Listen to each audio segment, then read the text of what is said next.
Hi guys, let's make some bagels. You're gonna need to get flour, lukewarm water, active dry yeast, sea salt, olive oil, and sugar. Starting with our water, we're gonna add 2 cups of lukewarm water to the bowl. Next, we're gonna add 2½ teaspoons of active dry yeast. And then 1 tablespoon of sugar. This is referred to as proofing the yeast. So we're gonna gently mix it together and then let it sit for 10 minutes until it's foamy. It's been 10 minutes and it should look like this. Now that we have our creamy white foam, we're gonna set this aside. Now, in a very large bowl, we're gonna add the flour and the sea salt. I'm using sea salt, but if you don't have sea salt, that's fine. Any type of salt will work. Now we're gonna use a whisk to incorporate this together. Now we'll add our activated yeast and gently stir as we go.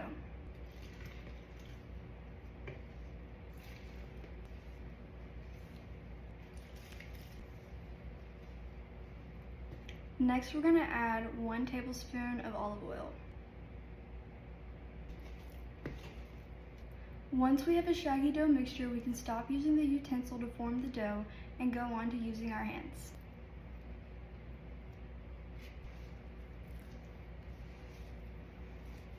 Once our dough has came together and formed a ball, we're going to transfer it to a well-floured, clean surface.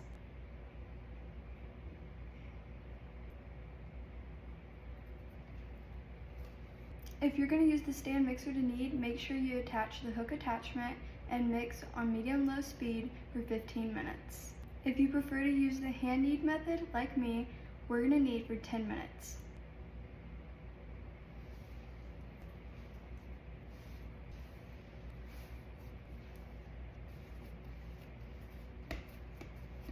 After kneading, I formed the dough back into a ball. This dough should no longer be sticky. As I kneaded the dough, I added flour as needed to the dough if it got too sticky to work with. We're going to add a little bit of olive oil. You can use whatever oil you like to oil the perimeter of this bowl so that the dough will not stick whenever rising. We're now going to put the dough in this well-oiled bowl. This is optional. I just like to do it so that my dough doesn't dry out on top while rising. I like to rub a little bit of olive oil across the top of the dough.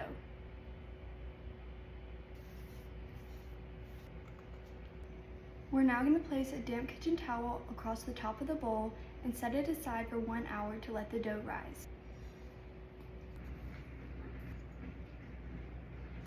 I'm going to lightly dust some parchment paper so that we can turn the dough out onto it.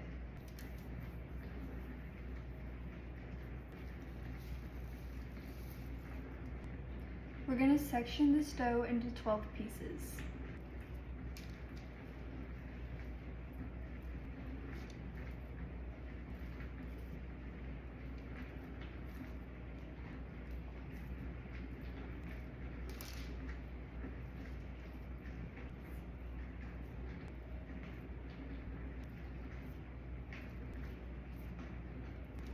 With each section, we're going to roll it into a ball and then puncture the hole through the center and then start working our fingers around the center to make the hole bigger.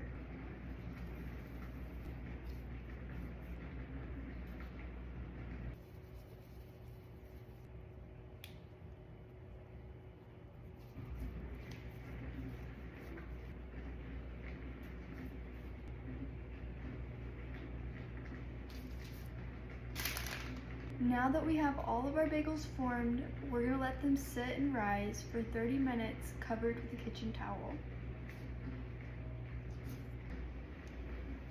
The bagels have been sitting for about 30 minutes and now we're going to take them over to boil.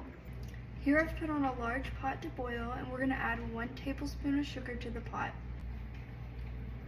We're going to give it a stir and let the sugar dissolve. Our water is starting to boil, so we're going to add the bagels. It's best to boil 2 or 3 at a time. We'll let the bagels boil for 1 minute and then we'll flip them and boil them on the other side. We're going to pick them up with this strainer spoon. I'm not sure exactly what this is called, but something to drain the water. whenever we transfer it onto this baking sheet.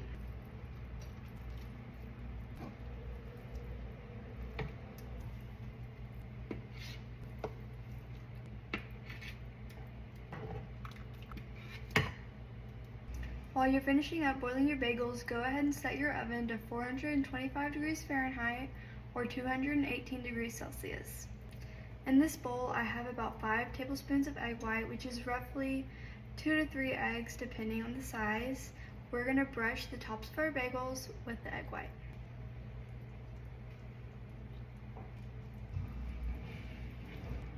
Obviously, we can't fit 12 bagels onto one baking sheet, so I always make 2 different batches. This batch I only brushed with egg wash, and I'm going to make these plain bagels, so I'm not going to put anything else on them.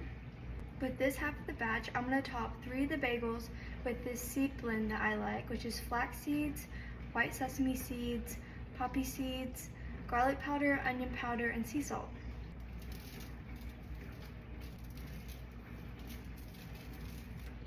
The other 3 bagels I'm going to top with cheddar cheese, but I do my cheese bagels a little bit different. I don't like putting the cheese on immediately, just in case it gets too burnt or hard.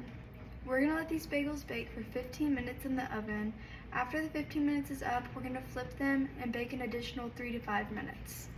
With about 8 minutes left on the timer, I like to go ahead and pull the bagels out and add the cheese to the cheese bagels.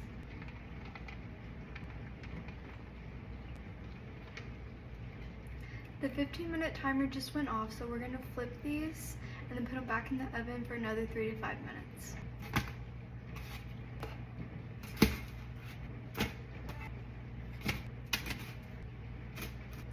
Now for the flavored bagels, I'm not going to flip the cheese bagels, but I am going to flip the seed bagels.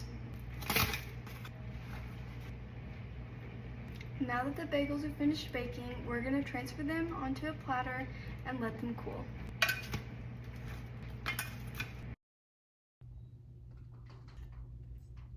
This is my personal and favorite bagel recipe. I've tweaked it a lot throughout the years, but in my opinion, this recipe makes the softest, most delicious bagels. I will say that I do prefer to use malt barley syrup instead of sugar when boiling the bagels, but the syrup is quite hard to find, so using sugar is usually a more convenient route. As always, I'll be putting the ingredient measurements and instructions in the description below, and I've listed my Instagram link in my bio if you want to go check that out and give it a follow. If you liked this video or happen to find it interesting, go ahead and give it a thumbs up, and don't forget to subscribe so that you won't miss any future content.